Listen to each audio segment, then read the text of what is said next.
In Season 5 of The Kardashians, Kendall Jenner steps into a sensitive and controversial space when she tries to broach the topic of Lamar with her older sister, Khloé Kardashian. While Kendall's heart may be in the right place, the question arises, is she truly the right person to initiate such a delicate conversation? Let's set the stage. Lamar, Khloé's ex-husband, was once a beloved figure within the Kardashian inner circle. Their whirlwind romance and eventual marriage were heavily documented on Keeping Up with the Kardashians and the couple's own spin-off, Khloé and Lamar.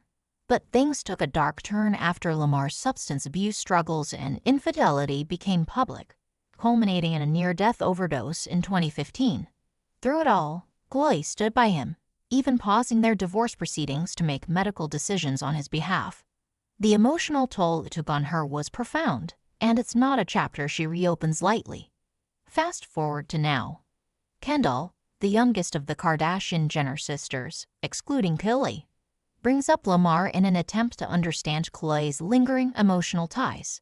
It's clear she's trying to be supportive, but her delivery and position within the family hierarchy make the moment a bit complicated.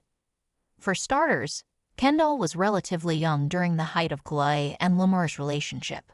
She may have been around, but she didn't experience the relationship from the same vantage point as Khloé, Kourtney, or even Kim.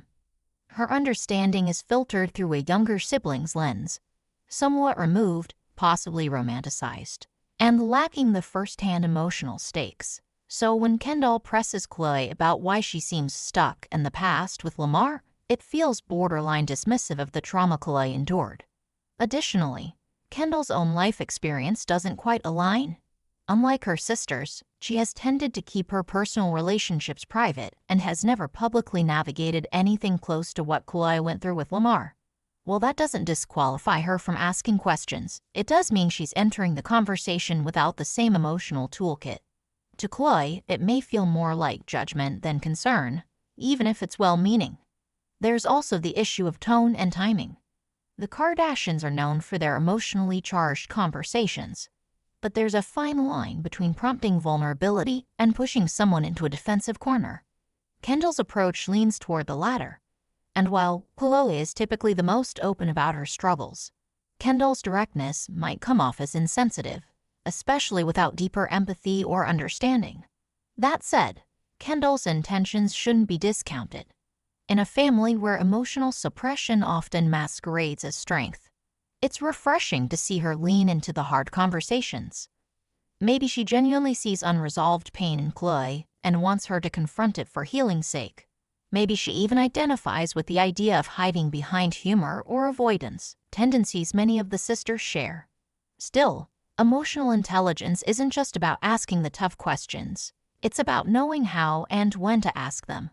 And on this count, Kendall may not be fully equipped. This moment served as a reminder that just because you can start a conversation doesn't always mean you should, especially when the scars run as deep as Khloé's do. In the end, Kendall may not be the most qualified to have the Lamar conversation, but perhaps her attempt, clumsy or not, will open the door for a more nuanced dialogue between the sisters, one that involves compassion, experience, and most importantly, the agency of the person who lived it.